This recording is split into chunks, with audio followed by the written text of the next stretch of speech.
অশ্বগন্ধা বা ইন্ডিয়ান জেনসিং এমন একটা ভেষজ যেটা যুগ যুগ ধরে ভেষজ চিকিৎসকরা ব্যবহার করে আসছে পুরুষের যৌনশক্তি বৃদ্ধির জন্য, বা পুরুষের যে সেক্স হরমোন টেস্টোস্টেরন আছে সেটাকে বুস্ট করার জন্য এটা যুগ যুগ ধরে ব্যবহার হয়ে আসছে। ইভেন এখন এই আধুনিক যুগে এই অশ্বগন্ধা বা ইন্ডিয়ান জেনসিং এটার পাউডার ফর্ম পাওয়া যায় বা ট্যাবলেট পাওয়া যায়। এগুলো কিন্তু এখনো খুব চলছে। ইভেন আমরাও এটার জন্য দেখা যায় প্রেসক্রাইব করে থাকি, যারা হচ্ছে রেজিস্টার্ড হাকিম আছি। তারা বিভিন্ন সমস্যার জন্য আসলে এটা প্রেসক্রাইব করে থাকি। তো স্পেশালি হচ্ছে মানে পুরুষের দেখা যায় টেস্টোস্টেরন যে হরমোন আছে বা সেক্স হরমোন আছে সেটাকে বুস্ট করার জন্য এটা বেশি আমরা প্রেসক্রাইব করে থাকি। আরো কিছু ব্যাপার আছে। জাস্ট হচ্ছে এটা যে শুধু সেক্সুয়াল কারণেই হচ্ছে বা বুস্ট করার জন্যই যেটা ব্যবহার হবে এমন কোনো কথা না। এটা দেখা যায় আরো কিছু আ আ দেখা যায় ফ্যাক্টরস আছে। আ আ যে কারণে আমরা এটা প্রেসক্রাইব করে থাকি। যাদের হচ্ছে ঘুম কম হয়, মানে ইনসমনিয়া যেটাকে বলে, সেই ক্ষেত্রেও কিন্তু এটা প্রেসক্রাইব আ হয়ে থাকে বেশিরভাগ ক্ষেত্রে।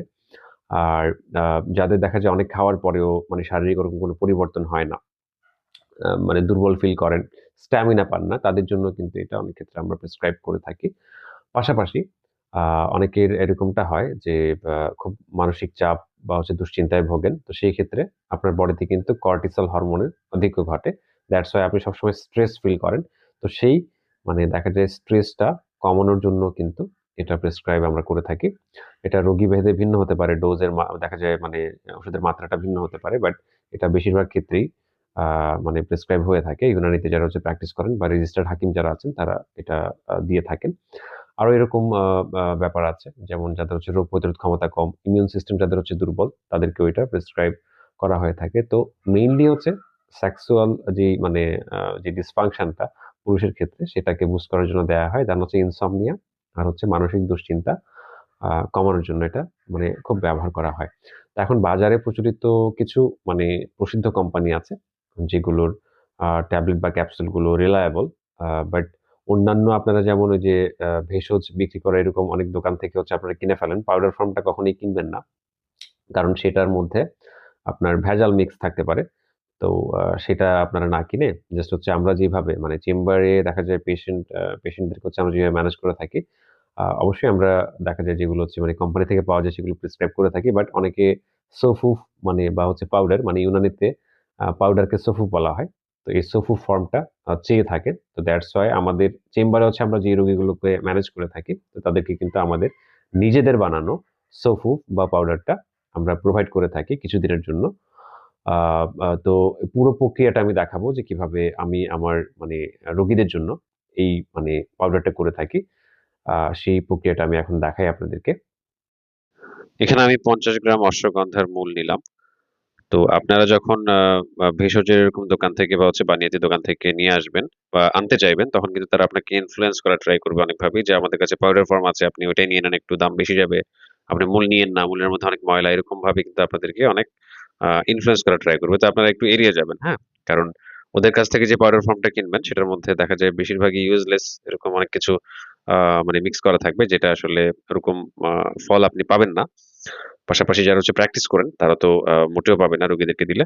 তো এগুলোকে ভালো করে ধুয়ে নিতে হবে। এখানে আমি ৪-৫ বার মানে দেখা যায় খুব দ্রুত মানে ইয়ে করে মানে কচলিয়ে খুব ভালোভাবে স্কুইজ করে হচ্ছে মানে ময়লাগুলো আলাদা করেছি। তো হাতে গ্লাভস পরে হচ্ছে এটা করতে হবে যেন স্টেরিলাইজেশন টা বজায় থাকে। তারপরে এগুলোকে উত্তম রূপে শুকিয়ে নিতে হবে, হ্যাঁ? রোদ্রে শুকিয়ে নিতে হবে। পূর্ণ ১ দিনের রৌদ্র যদি লাগাতে পারেন বেটার। কারণ এগুলো শক্ত না হলে এমনিতেই খুব শক্ত। হ্যাঁ, তারপরে দেখা যায় ওটা ইয়ে করা যায় না ওইভাবে গ্রিন করতে অসুবিধা হবে। এখানে আমি গ্রিন্ডার নিয়ে কিন্তু রেডি। এখনই আমি এগুলোকে গ্রিন্ড করে ফেলবো যে আমি দিয়ে দিচ্ছি। মেশিনে দিয়ে দিচ্ছি। তো এখানে আ দেখেন আ যদিও আস্তে, আস্তে করতে হয়। খুব বেশি প্রেশারে করা যায় না। যাদের হচ্ছে হামানদিস্তা আছে মানে জাস্ট ওইগুলোতেও কিন্তু আপনারা করতে পারেন খুব সহজেই। এখানে আমি আমার গ্রিন্ডার দিয়ে করছি। তো একটু সময় লাগে। চেক করতে হয় যে ঠিকঠাক মতো ইয়ে হচ্ছে কিনা। আর এমনিতেই অশ্বগন্ধার মূল কিন্তু এমনিতে অনেক শক্ত হয়। শুকালে অনেক শক্ত হয়ে যায়। তো দ্যাটস ওয়াই একটু আমি চেক করে, করে করছিলাম। কারণ অনেক ক্ষেত্রে গ্রাইন্ডারের অবস্থা খারাপ হয়ে যায়। আপনারা আ আ এই মৌলি নিয়ে আসবেন। খুব ভালো করে ধুবেন। কিন্তু পানিতে ধোয়ার সময় আপনারা খেয়াল রাখবেন যেন এটা খুব বেশি সময় মানে পানিতে না থাকে। এতে করে আবার ঔষধি গুণাগুণ নষ্ট হতে পারে। এখানে দেখেন মোটামুটি ভালোই আ আ গুঁড়ো হয়ে গেছে। আ আমি চেক করছি একটু পরপর। যেহেতু আমার গ্রাইন্ডারটা হচ্ছে জাস্ট পার্সোনাল ইউজ এর জন্য। তো এটা দিয়ে আমার কাজ চলে যাচ্ছে। হামানদিস্তাও ভালো একটা অপশন হতে পারে। আপনারা যাদের হচ্ছে ওটা আছে সেটা কিন্তু আপনারা ব্যবহার করতে পারেন। ওটাও চমৎকার কাজ করে। প্রপারলি আপনার এটা মিহি করতে হবে। আদারওয়াইজ এটা মানে যেহেতু পাউডার ফর্ম খুব বেশি সময় কিন্তু ইয়ে করা যাবে না। সংরক্ষণ করা যাবে না। নষ্ট হয়ে যেতে পারে। ছত্রাক পড়ে যায় পাউডারের ২-৩ মাসেই। তো এইজন্য আমরা আমাদের প্র্যাকটিসের জন্য কিন্তু খুব কম করেই হচ্ছে ইয়ে করি।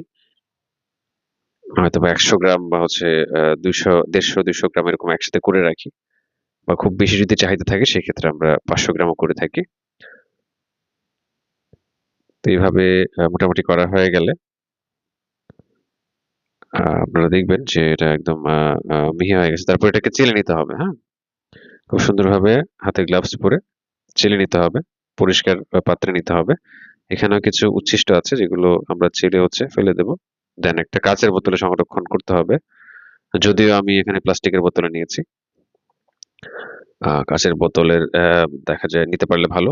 মানে দীর্ঘদিন হচ্ছে গুণাগুণটা মানে থাকে, অক্ষুণ্ণ থাকে। এটা যেহেতু আমি একটা পেশেন্টকে দিয়ে দিব, সেই ক্ষেত্রে আমি প্লাস্টিকই দিয়ে দিচ্ছি। কারণ কাঁচেরগুলো আমার কাছে এখন এতটা এভেইলেবল নেই। তো আশা করি পুরো প্রক্রিয়াটা আপনারা দেখে শিখে যাবেন। তো আশা করি আজকের এই ভিডিওর মাধ্যমে মানে আপনারা যারা হচ্ছে যাদের সমস্যাগুলো এটার মাধ্যমে মিলে যায়, অবশ্যই একজন রেজিস্টার্ড ইউনানি চিকিৎসকের সাথে পরামর্শ করে নিতে পারেন বা আমার সাথে পরামর্শ করতে পারেন। স্ক্রিনে দেয়া নাম্বারে বা ডেসক্রিপশন বক্সে দেয়া নাম্বারে আমার সাথে পরামর্শ করেও আপনি এটা করতে পারেন। জাস্ট হচ্ছে তৈরির প্রক্রিয়া দেখে নিজে এটাকে তৈরি করে দেন খাওয়া শুরু করা ঠিক হবে না। কারণ আদৌ এই সমস্যাগুলো আপনার মধ্যে আছে কিনা বা অ্যাকচুয়ালি আদৌ এটা আপনার দরকার আছে কিনা সেই বিষয়ে কিন্তু একজন চিকিৎসকই বলতে পারবে। একজন ভেষজ চিকিৎসক বলতে পারবে।